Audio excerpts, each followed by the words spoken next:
Or early scanners?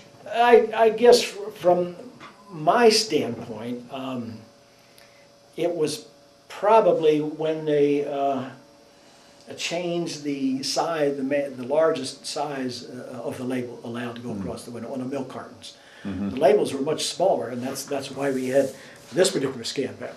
And that scan pattern, if you put the label across in a certain direction, the milk carton label couldn't read it.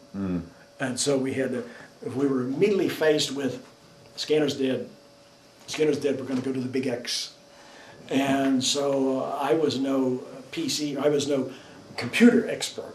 And I got my friend Arlen Bowen, who was one of the co-inventors on the Lysojuice scanner. He would write things up for me to run on, with punch cards on the 1800 and the IBM 1800. And because nobody wanted to use the big mainframe because you had too many restrictions every time you did something, you had a book full of rules to follow.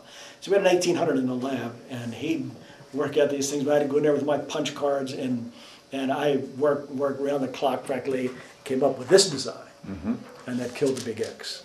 So for me, it was, you know, we all have egos in these things. We like to feel like it's my product that's going to go out the door.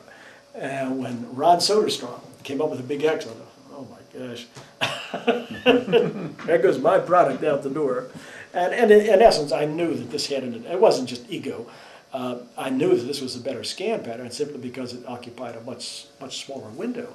It was more compact than that rotating mirror device. And at that time, I was concerned about the durability of rotating mirrors. That probably wasn't justified, knowing what I know now, but people were concerned about it, whereas these things, they're probably still running somewhere in South America. Yeah.